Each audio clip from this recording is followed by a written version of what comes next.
Kata Nabi, jangan berkata-kata kotor, jangan teriak-teriak. Tidak boleh, berarti kita tidak boleh teriak-teriak sana teriak sini. Ya, tidak boleh. Bahkan kata Nabi, wa in sabbahu ahadun au qatalahu falyaqul inni imru'un shaim. Kalau ada orang mencaci maki dia, jangan balas. Kalau ada orang mengajak dia berantem, jangan apa? Balas. Katakanlah saya sedang berpuasa. Agar orang itu jangan cari gara. Ya, akhi, saya sedang berpuasa. Ya. Antum jangan manas-manasin saya ya. Saya sedang apa? Puasa. Jangan balas, jangan kita terpancing. Jangan bilang, saya lagi puasa, nanti pada maghrib kalau mau, pada maghrib. Di lapangan, saya tunggu kau sana, sekarang jangan dulu. Enggak, jangan gitu. Kita jangan diladeni. Karena kalau kita terpancing mengurangi pahala kita. Makanya hati-hati antum kalau di media sosial terpancing kemudian emosi maki, bahaya.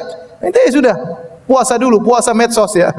Kalau bisa jangan sampai pahala antum berkurang. Ya, kita harus menjaga diri kita. Makanya kata Jabir bin Abdullah, ya, beliau berkata, fa idza sumta, kalau kau berpuasa, falyasum sam'uka wa basaruka wa lisanuka minal kadzib wal maharim.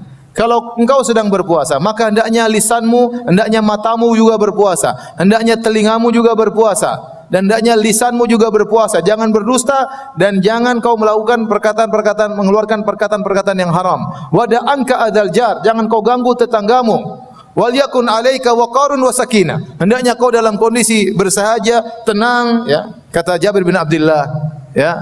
Wala taj'al yauma saumika wa yauma fitrika sawaan, dan jangan kau jadikan hari puasamu sama seperti hari-hari biasa. Enggak boleh disamakan. Anda argo pahala sedang berjalan. Maka jaga hari-hari puasa kita dengan menjaga akhlak, menjaga pandangan, menjaga pendengaran. Ya.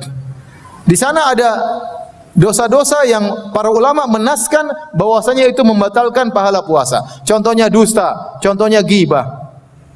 Kata Nabi sallallahu alaihi wasallam, rubba shaimin laisa lahu min siyami ilal ju' wal atash. Betapa banyak orang yang berpuasa, dia tidak mendapatkan dari pahala puasanya kecuali lapar dan dahaga. Wa rubba qaimin laisa lahu min qiyamihi illa sahar wa ta'ab. Betapa banyak orang yang salat malam, salat tarawih, dia tidak mendapatkan dari salat malamnya kecuali hanya begadang dan keletihan.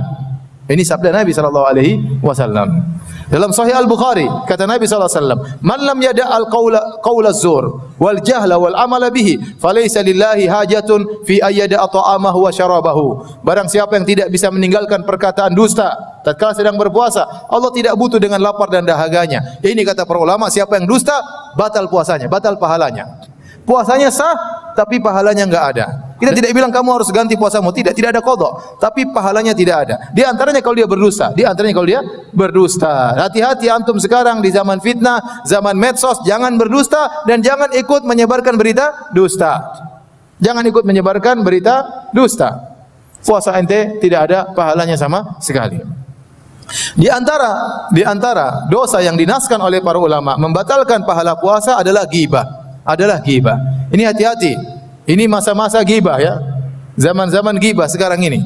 Oleh karena kita hati-hati, jangan kita spekulasi dengan pahala puasa kita. Sudah enggak usah ghibah. Kalau Anda ternyata dalam grup ada grup ghibah, Anda left. Ente di situ ikut melihat ghibah, ini tidak bisa mengingkari, penting ente keluar. Dan ini terutama ibu-ibu. Ibu karena bahaya, ghibah paling banyak di ibu-ibu. Ngerumpi paling banyak di ibu. Kalau bapak-bapak biasanya tidak ya. Biasanya kalau bahasanya tentang poligami, bukan tentang ghibah. Ibu-ibu, ya ini bahaya. Masalah ghibah ini hati-hati, karena ini bisa membatalkan pahala puasa. Adapun Ibnu Hazm Al-Andalusi dalam kitabnya Al-Muhalla, dia berkata, siapa bermaksiat puasanya batal, bukan cuma pahalanya, puasanya batal. Harus diqadha. Ini pendapat Ibnu Hazm. Tapi pendapat tidak kuat. Yang benar puasanya tetap sah, tetapi pahalanya yang apa? Yang batal. Oleh karenanya tadi kita ingat nasihat dari Jabir bin Abdullah, idza sumta, kalau kau berpuasa, falyasum sam'uka wa basaruka. Hendaknya pendengaranmu puasa, matamu juga puasa. Dan ikhwan, kita sekarang di zaman yang penuh dengan fitnah, ya. Antum selama di bulan Ramadan jaga pandangan. Kalau bisa tidak usah nonton macam-macam, enggak usah nonton. Kalau bisa enggak usah nonton berita, enggak usah nonton. Nabi dulu bersabda, "Iyyakum wal julusa fit turuqat." Hati-hatilah kalian, jangan duduk di pinggir jalan. Jangan, kenapa? Karena banyak yang kita lihat. Banyak yang kita komentari. Sehingga sebagian sahabat mengatakan, "Ya Rasulullah, Kami harus duduk di pinggir jalan. Kata Nabi SAW, kalau kalian harus duduk di pinggir jalan, fa'atu tariqa haqqahu, maka tunaikanlah hak jalan. Apa hak jalan ya Rasulullah? Kata Rasulullah SAW, ghaddul basar, tundukkan pandangan. Tundukkan pandangan. Jaga pendengaran, jaga lisan, jangan komentar macam-macam. Hati-hati.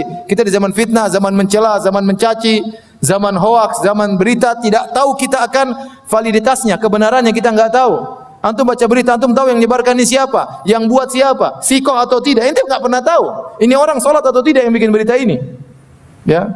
Oleh karenanya seorang hati di bulan Ramadan mending jangan macam-macam deh.